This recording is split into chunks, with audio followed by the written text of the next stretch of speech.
Hello and welcome. Wherever you are in the world today, thank you for joining us for the Rise Traveler, unpacking conversations of sustainable travel. We are here to talk to eco-minded and socially conscious travelers, diversity and inclusion specialists, wildlife conservationists, environmental activists, and anyone using travel as a way to uplift and inspire. Together, we will go a step beyond the Instagram-ready world of travel and take a look at how travel can be a source of growth and development for all people in all communities. And now, here's your host, Amy Hager. Tonight, joining me remotely from Tokyo is Steve. I'm going to screw up your name, even though I asked you. I'll put it in. It's Hesse. Thank you. Steve's a senior advisor here at the Rise Travel Institute. And it's really great as I've been getting to know all of the different senior advisors. Steve has a little bit different of a background. So you're in for a really fun interview tonight. But Steve, I want to kick off tonight with, why did you decide to get involved with the Rise Travel Institute so early on in our founding? Well, first of all, Amy, thanks so much for taking the time to talk to me. I know it's nighttime your time and morning my time, which always is a problem with the United States and Japan, but it's great we can meet and talk. I'm delighted to be here today. Yes. And in fact, I know Vinci, who is the founder of Rise, and I met her 10 years ago in Tokyo. She was a student in a graduate program at the United Nations University. And I was in charge of the Japanese student interns who were supporting that program. And as you can imagine, the United Nations University has a really diverse group of people they bring in as students. And she was just a trip. She was packed with energy, with ideas, not willing to let any good argument go by without jumping into it. And I was so impressed with her concern for human rights, for environment, for equity, for equality, diversity. I mean, just all the key words that I could think of, she was keyed into. And when she came to me, we kind of reconnected over Facebook over the past couple of years. And when she came to me and said, I'm starting this organization, she didn't ask me to join. I said, is there anything I can do to help? Oh, that's and awesome. She said, oh, well, maybe. Yeah, there is. And then eventually she asked me if I'd be on the team. Oh, that's so great. Well, I'm glad, Vinci really has built this amazing team. And I think I just get this huge benefit from meeting all of these different people and really being able to bring your stories to our listeners and to our followers. And so why don't you go ahead and dive in a little bit about your background, because I just find it so fascinating. And then this is really what leads into your expertise of how you're so helpful with building out the RISE curriculum in our Institute program. Please excuse me if I'm drinking my coffee along the way. It's okay. Getting my day started here. Well, as we were talking about just before we began, I'm quite a bit older than most of the people who are on the team with RISE, which is one reason it's so exciting, just to see the way people are thinking, the way they're trained, the way they're focused. It's just an amazing team, truly. I mean, overwhelming and a little bit intimidating for me, because I am, I'm a technical and digital immigrant as opposed to a native. And most of the people I'm working with on the team are full on, DNA connected to high tech. So it's been interesting to watch. But with that as a lead in, I grew up in the suburbs of New York years ago, and I didn't do anything outside of the United States. I didn't leave the United States till the first time I was 18 and went to visit my sister who was studying overseas in Europe. And that was just like an explosion in my mind of seeing other people in other places and realizing that there was a world beyond the United States. And I think for many Americans, they have that moment, but then it gets covered up by, jobs and families and whatever else, and you never get going again. I ended up going to study abroad myself at Edinburgh University when I was a university student, and met people from around the world. And when I finished university, I had no interest in the traditional job hunt. I wanted to go and see the world. So I began traveling. And in total, I spent about 5 years traveling around the world with a backpack, working and traveling and working and traveling. I made 2 trips, one Northern Hemisphere and one Southern Hemisphere, Oh, wow. and was working in the United Kingdom and Greece and Australia and Japan. So my background is seeing the world more holistically, I think, than many people.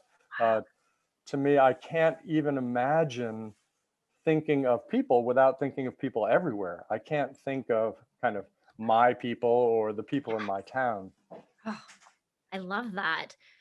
So I just one other thing, for the listeners, it may be surprising for them, but when I first set out with my backpack when I was 18, we didn't have internet, we didn't have smartphones, we didn't have any of the media we have today. Yeah. So I would write aerograms, these very thin papered envelope included correspondence sheets, and I'd send them to my family. And as I moved around the world, they would then send mail to the American Express office. And every 2 or 3 months, I would get a letter from home. Wow. But there was no other communication. And all pictures were taken with film, I mean, film meaning real film rolled in the back. Like Kodak. Right, Kodak, right? Can't even do that now, hardly. But so when we checked out and took off, we were really checking out. I mean, and I think that idea of disconnecting, getting away from everything and everything that holds you is it's incredibly scary, but it's incredibly kind of freeing too. It gives you a chance to see yourself in ways you've never seen yourself, and see other people and see the world. And that was my introduction to travel, well, 40 years ago. That's a big introduction. I have to ask though, what did your parents say when you were like, hey, mom and dad, I'm gonna pack my backpack and go travel the world, and you're not gonna hear from me 2 or 3 months at a time, probably? It's interesting for a number of reasons. It was completely fine. First of all, my parents were jealous. My mother said, I'm so jealous. I really want to go with you. And I said, no, mom, no. I'm going alone.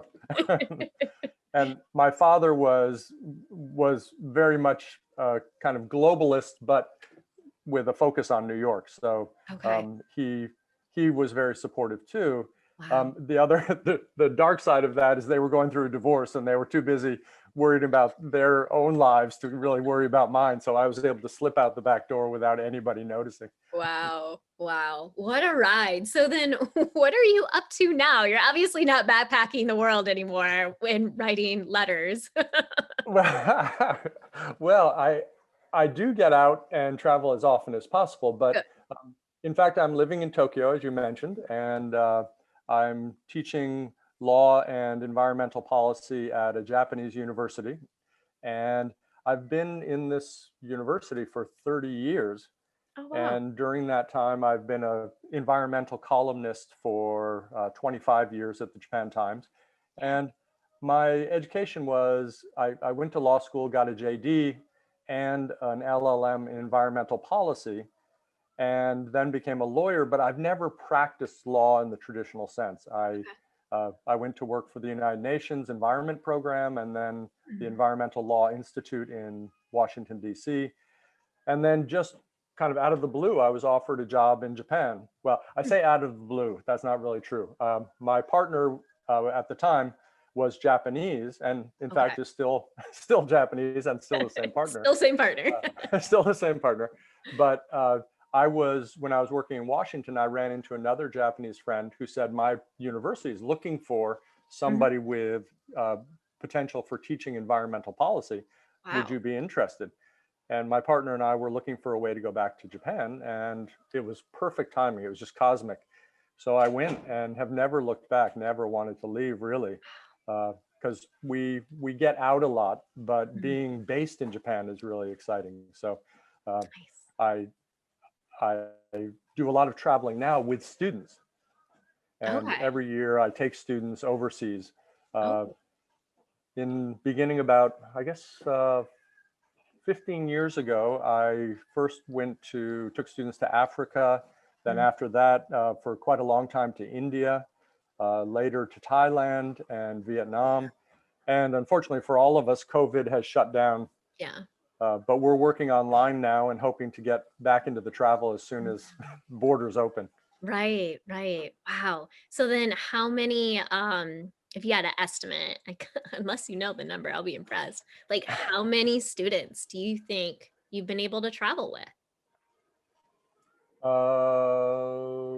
Let me see. We do very small groups. Mhm. I travel with somewhere between 10 and 4 students. Oh, wow. Yeah, so these are really intense, kind of high impact on us, Uh-huh. low impact on the community we're going to. Yeah. But so probably what 15 years times 8 or something. Mhm. So maybe Wow. just 100, a little bit over 100. Yeah. That's amazing how you can just help them make that connection and make that next step in their journey of life. It really is. It's so intense for all of us. I mean, by the time we're done, we have shared good and bad Mhm. and intense emotions and kind of raising of awareness and discomfort. Mm. A lot of the Japanese kids, like a lot of American kids, are not comfortable in other cultures, in Yeah. places where they don't feel that they're kind of confident and Yeah. comfortable. Mm. No, I get that. Is so go ahead and think back to maybe a time that you want to share with us, and it could be with those students travel or even with your personal travels, that you've been able to really create a positive impact on an area that you visited, and tell us a little bit more of why and how that happened. Yeah, to be honest, every time I take a group of students out, we are trying very hard to work in the local community. Mhm. Everything we do, excuse me, we live in the local economy. We stay in local hotels that are run by local owners. We avoid anything that's corporate Mhm. because, as we all know, corporate money doesn't go to the local community, it goes back to the headquarters. Yeah. So we stay in the local economy, we eat in the local economy, we travel with local tour guides. And Mhm. I have to admit, this is not always the safest. I mean, you Mm. know, if you get in a little tour van driven across Namibia by a local driver who's the mechanic and also the tour guide, Yeah. you can sometimes find yourself in different places than you expected. But knock on wood, I've been very lucky. Mhm. And that chance for the students to see meet the local people. Yeah. We, as often as possible, stay with families, stay with local business owners so we can see what they're doing. Mhm. We very often work with local schools, universities, Mm. elementary schools, junior high schools.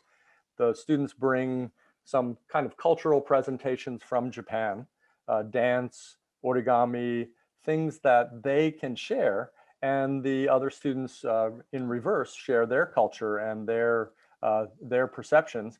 Wow. And often it's in very broken English Yeah. because there's no other medium. Hmm. And my students Wow. sometimes have excellent English, but sometimes not. Yeah. And school kids in India or Namibia or Hmm. Vietnam often have very little English, if at all. Wow. That is really cool. Even though they don't speak the same language, they are still finding a way to connect. It's brilliant. It's just when you watch it, I mean, literally it brings tears to my eyes when I think about it and when I see it going on. Yeah. There's just such a joy and an intensity of wanting to connect Yeah. once these people realize that it's a completely safe, Hmm. completely open relationship that they're building. Yeah. And it's interesting how many of my students have gone back to some of these small communities just to visit.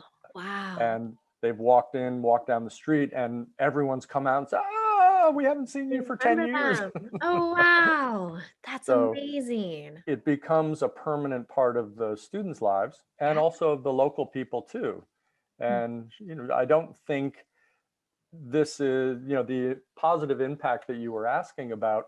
Uh, we're not going and planting 100 trees on a Mhm. hillside that is fighting erosion, but we are building a human connection Yeah. every time, everywhere. And Mm. for me, that respect for humans, that that kind of innate love for other humans is so important to have my students generate. And I'm a lawyer and a law a law professor, but the heart of it all for education and for future of the world is that compassion for each other.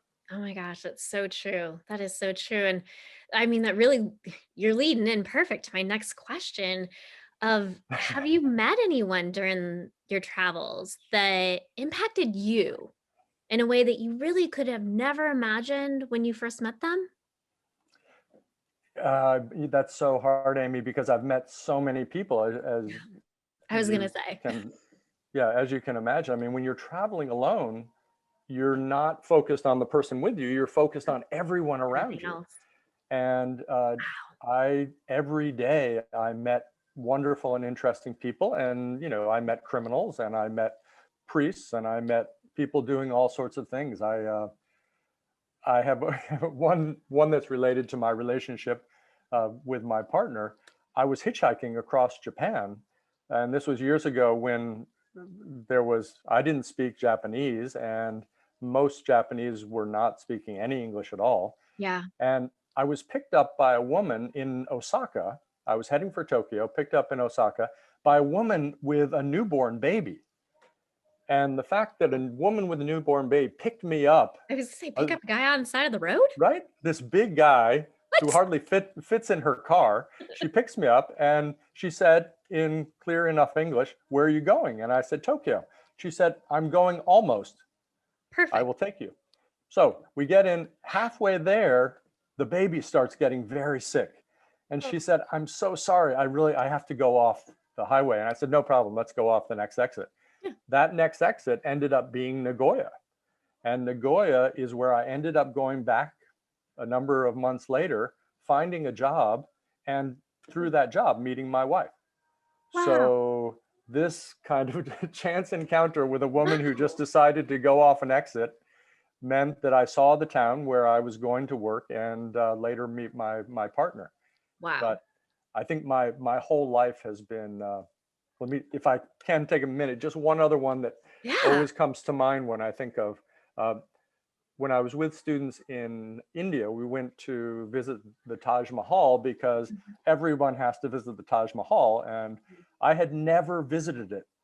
All my life I had said, I I just don't want to go where all the tourists are. I want to take Okay. students where there aren't tourists. Yeah. But these students insisted on going to the Taj Mahal. So I said, okay, we'll go. I'll put up with it. So I go and I'm overwhelmed. It was the most beautiful building. The sun was setting.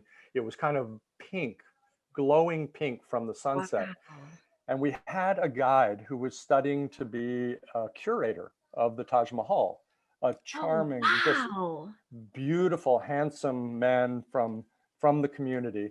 And he said, "Just follow my lead on this, and I will give you the experience of your life." And Wow. so every time we met a guard who was saying, move along, he would say something in Hindu, Okay. and he would convince them that we needed to go a little more slowly. And as we were moving towards the Taj Mahal, basically all the tourists were leaving. And Okay. by the time we got to the Taj Mahal, nobody was in the Taj Mahal. We were the only 5 people there. Wow. And at the end of him walking us around under the dome, he led them out, and I was left all alone in the under the dome of the Taj Mahal. Oh And my. I just thought, this is a moment I could die for. If I go right now, this is fabulous, and it's the most beautiful kind of luminous building I have ever seen. And I was very glad I had saved all my impressions of, or preconceived notions of, the Taj Yeah. Mahal and lost them all in one day. Oh my. Wow. I can't even like envision, but also I can just feel it from you. Like, what an amazing experience. It really was. It really was. It was so powerful for me, and I think for the students, to them it was a tourist Hmm. experience. I mean, it's a beautiful building. It's cool. We talked to some local people. Let's go have Yeah. something to eat. But I was transformed. I really felt some kind of cosmic and aesthetic change in my perception. Wow, Yeah. that is amazing. Well, you kind of bring up a good point too. And again, I just feel like you're just leading into my brain of where I want to ask you my next question. And I know we do talk about a lot of overpopulated, over toured areas, and maybe you have a story or not, but kind of thinking on that flip side, has there been a time when you've traveled with the students or even with on your own that maybe was a less positive decision? And what did you really learn from that? Yeah, as I sort of alluded to earlier, there are always times when the students don't have great experiences. Yeah. Students lose their property, students have encounters with people who are doing what you would do when you met a rich foreigner. And, I always tell all the students to dress down, Hmm. don't wear anything outstanding. If we're in a place like India, Great please, advice. women really need to cover their arms, and they can argue all they want that I want to be who I am, but you Mm, can't be who you are in a place that is not going to yeah. accept you as you are if Wow. you're dressed that way. And so we have to talk about dress. We have to talk about showiness of things, not wearing jewelry, not Hmm. not spending a lot of time showing your phone with its pictures to people. If Yeah. I would prefer not at all personally, but Hmm. um, I had so many situations where I suddenly had revelations about culture and about my misperceptions of culture. And especially when I was backpacking and sometimes with the students, but much more so when I was younger. And one example that always comes to mind, I was walking through a market in India with my backpack on and my beard and, sunburn, looking like a typical hippie backpacker, if that's okay. And I came upon a circle of people, and in the center of the circle, a man was hitting a woman with a shoe. And of course, I was indignant. Why are all these people watching this man beat a woman with a shoe? So Hmm. I pushed my way into the crowd. I grabbed the shoe out of his hand Okay. and said in English to people who didn't understand English, "This is absurd. This is awful. Stop it." And gave her the shoe.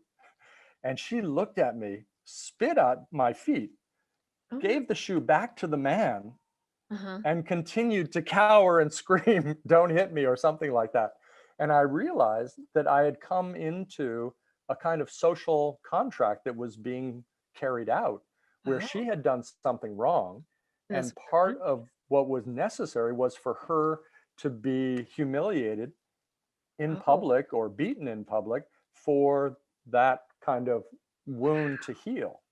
wow. And she understood that and he understood that, but I didn't understand that. And I'm sure there are other aspects of that that I missed and I didn't understand. But talking to some Indians later, they explained to me that this is, public humiliation or punishment Hmm. is often the only way to heal a wound Wow. or a wrong. Yeah. And I was really kind of overwhelmed by that because I just thought, how stupid of me Yeah. to think that my own perception of what Mm. is right would carry across borders. I mean, it's still wrong to beat anybody with a shoe if she had been beating him or whatever, but still to not have that awareness that Mm. maybe what's going on here is in keeping with the culture and the Yeah. expectations of the people. So Interesting. that kind of situation for me really raised my antenna for the future and Mm. kept me thinking when I'm with my students, if they see something, always make sure we have time to talk. Yeah. Debrief at the end of a day, debrief during the day. Oh, What have you seen? What has troubled you? What kinds of concerns do you have? Looking back at where you're from, where the disconnects, really watching people and their culture and mm. not judging, but Yeah. trying to understand is a wonderful aspect of travel education. Yeah. Wow. What an amazing story. When you have these conversations with your students, Steve, is there typically, how do you break down, like, how do you even approach something like that? Do you have kind of, I don't know, like a formula or a format that you typically follow, or you just really have to feel out that situation and know when to bring it up and know how to approach it? I, the question you're raising is really a good one. And to be honest, I should know more about how to do this correctly. Mm. For the most part, we do it kind of catch as catch can. When something happens, sort of so-called teaching moment, Yeah. at the end of a day where we've seen some very disturbing things, or conversely, for example, going with local people into a slum in India. We're only a group of maybe 4 or 5 people, so we're not a big group of tourists, but we go in and we go to the local schools in the slums and we meet with the kids. And to a person, when we come out of that kind of situation, my Japanese students will say, it's amazing, they seem so happy. And of course, these people are living in abject poverty, but they don't know anything other than that. And the children play with whatever they find, and they have their sisters and their brothers and their families, and they can find joy in what they have. And my students can't find joy in the most expensive iPhone. Mm-hmm. So, who is really happy? And those kinds of contrasts, looking at what my students have, what other people don't have, what kinds of interaction they have with them, and getting my students to begin to be a little bit more aware of their own expectations and their own kind of, I think their own status quo in terms of what is normal. And in that way, basically, anytime we come across or we do something that I can see is creating a little dissonance in their heads, Mm-hmm. I try to debrief it. So I make notes during the day, and then I say, what about today when da da da da da? Yeah. Sometimes the students don't want to talk. Mm-hmm. Sometimes they feel uncomfortable, and for sure, that's fine. But Giving often them that opportunity. Yeah, I open the door, and sometimes they are delighted to walk through. Wow. We've reflected a lot. And so I want to ask you about the future. How do you see the future of the travel industry of tomorrow? That's a great question too. To be honest, I mean, looking at the very near term because of COVID, I Mm-hmm. think we're all in for we're still a long period of slowly adjusting and reconsidering what's possible.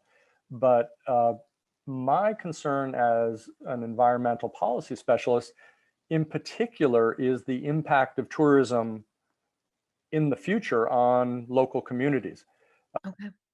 especially places that will embrace tourism at the expense of all other things, trying to bring in currency, trying to bring in business.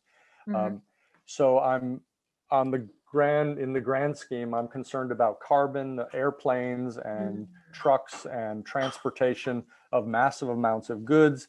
I'm also concerned about loss of ecosystems because of resorts, because of airports, because of train connections. All of these things destroy ecosystems and we lose habitat, we lose species. So I see the travel industry in a holistic way of needing to go from the very top corporations that are building hotels and restaurants, investing in airports. They all need to be thinking about their impacts very carefully. Mm-hmm. And I also see the need for tourists to have to find that out as well. What are the impacts of these companies I'm using? And so I think tourists will need to be travelers. I don't want to say tourists, but travelers need to become very aware of who they're working with and what those organizations, what those people have done, and make an effort to be very selective. And I see that being something that needs to be done, not just on the business side, but also on the consumer side. Those people who are traveling with Rise, they will be made aware of all of these issues, but they then have to take the next step and apply that awareness to every step of their travel. Exactly. No. And that's one of the beautiful things about this, about the certification and what we're trying to achieve here at Rise is it's really more than just yourself and looking at it that way. And how can that positive experience come where everybody benefits? It's not just you and your photos, right? So, Right. Exactly. Totally. well, I've got one last question for you, Steve. What legacy do you want to leave behind? Well, maybe as you can guess after what I've been talking about, the legacy that I want to leave behind, I already know that I am leaving behind. And in a way, I mean, it's really moving for me, but I already have dozens of young people who are, well, some of them have children now and they're working in Ministry of Environment and Ministry of Education and United Nations Environment Program. I have graduates all over the world doing what I believe is in the best interests of the planet and humanity. So I guess the legacy I want to leave behind is the one I've been working on for 30 years and for as long as I can, keep helping young people to be aware of, the strengths and weaknesses of law and the necessity for all humans to have protected human rights and for all ecosystems and all of nature to have the right to protection. Because otherwise, without nature, we've got no travel, and if we have no anything. Yeah. Oh, that's so true. So true. Well, Steve, this has been such a pleasure. Thank you so much for joining me today. Thank you, Amy. It's been great to talk about. It made a lot of things come to mind that I haven't thought of in a long time. So thank you very much for the opportunity. Definitely. And I want to say that brings us to the end of our journey today. And if you like what you've heard and you would like to hear more, please subscribe to our newsletter. We will go ahead and post these interviews there so you can go back and listen and reflect, ask questions on our Facebook page. But to get yourself started, go to risetravelinstitute.org/subscribe. Here at the Rise Travel Institute, we believe travel is a powerful tool for positive, transformative change. And if you are a college student planning to study abroad, maybe like Steve, taking a little time off before you start school, and you're a young professional thinking about that gap year, or really anyone who wants to travel the world in a sustainable way, we really want to encourage you to head on over to risetravelinstitute.org to learn more about our educational courses. And as I said before, we do have our pilot program starting soon for our education certification. Yes. So we'll be back soon with another episode, but until then, keep roaming, keep learning, and continue to be a Rise Traveler. Good night. This podcast is an extension of the Rise Travel Institute, a 501c3 nonprofit committed to empowering young travelers through educational programs, research, study tours, and scholarships. Visit risetravelinstitute.org to learn more.